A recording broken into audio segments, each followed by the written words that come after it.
Possibilidade de ocorrência de movimentos gravitacionais de massa, risco de tombamentos de solo e rocha, erosão nas vertentes e inundação na área de várzea, deslizamentos planares e em cunha. O trecho descreve o processo geodinâmico de uma área em Ouro Preto, na região central de Minas Gerais. Indica, claro, que não devem ser aprovados ali lotes para ocupação permanente.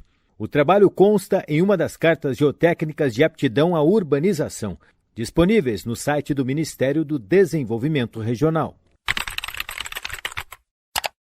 Os documentos são de atribuição da Secretaria Nacional de Desenvolvimento Urbano, do Ministério das Cidades, e visam a regulação técnica do parcelamento do solo urbano sob uma abordagem preventiva e de planejamento.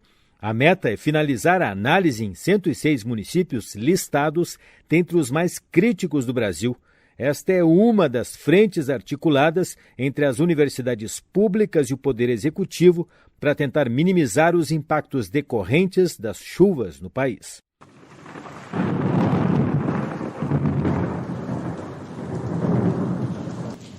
Professora do Departamento de Geologia da UFMG e vice-diretora do Instituto de Geociências da Federal de Minas Gerais, a geóloga Maria Giovana Parisi reconhece nas cartas geotécnicas valor científico para identificar as fragilidades do solo e as áreas de risco, mas alerta que elas são parte de um processo que precisa ser aprimorado, especialmente a geocomunicação. O que falta muitas vezes é essa comunicação, é o entendimento da carta de risco pela comunidade. Né? Então, existe também a necessidade, cada vez mais, de um investimento em geocomunicação do risco, colocar isso em linguagem acessível, colocar isso em aplicativos de celular, em sites da internet, esses mapas ficarem disponíveis e numa linguagem tal que a população tenha condição de compreender e falar assim, eu estou construindo minha casa aqui, minha casa está numa área de risco, esse tipo de risco, e implementação de diretrizes nesses aplicativos, diretrizes como que eu posso construir, ou se eu não posso construir, o que é preciso para ocupar essa área. Além disso, os sistemas de monitoramento, né, os radares que fazem a prevenção e previsão de chuvas, os alertas meteorológicos, os alertas da Defesa Civil, tudo isso contribui muito. Orientadora de mestrados e doutorados nas áreas de análises de riscos geológicos, a professora da UFMG tem larga experiência profissional e parcerias com a Defesa Civil e prefeituras. Ela lembra que, a partir do conhecimento geológico, ciência exata, é possível implantar políticas de contenção de danos e redução de vítimas. Antes, no entanto, é importante que gestores e comunidades tenham melhor entendimento do conceito desastre. O que a gente tem discutido muito ultimamente é o conceito do desastre, porque a gente fala muito em desastre natural, mas natural é o fenômeno.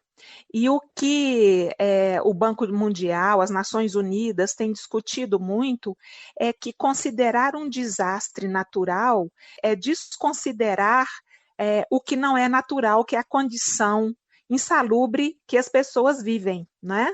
É o estado de vulnerabilidade que as pessoas se encontram.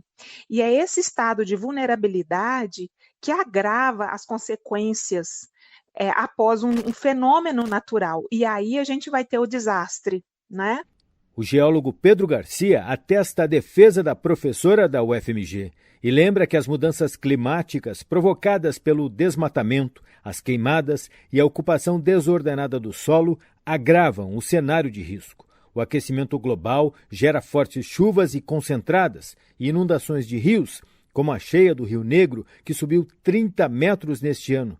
Foi o maior volume em 119 anos na capital, Manaus. Conselheiro da Câmara Especializada de Geologia e Engenharia de Minas, do CREA Minas, Pedro reforça a importância da presença de profissionais habilitados na execução de políticas públicas eficientes, a estabilização de áreas de risco, redes de drenagem urbana e também a remoção preventiva de quem ocupa esses terrenos. Esses profissionais eles podem atuar não só aprimorando as cartas geotécnicas, como também contribuindo de forma decisiva para identificar áreas de mais elevado risco e adotar as medidas preventivas necessárias para que não ocorram mortes e devastações nas áreas afetadas pelas chuvas intensas. Pedro reconhece as limitações financeiras das prefeituras e aponta como solução a contratação destes profissionais através de consórcios municipais.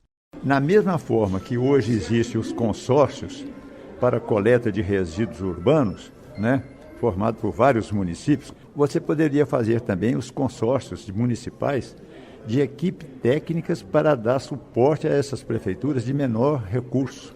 Não é por terem menos recursos que tem menos problemas na área de estabilidade de solos, de toda essa movimentação que nós sabemos são preocupantes e muitas vezes ocorre até mesmo ocupações à margem de rio, em áreas sujeitas à inundação.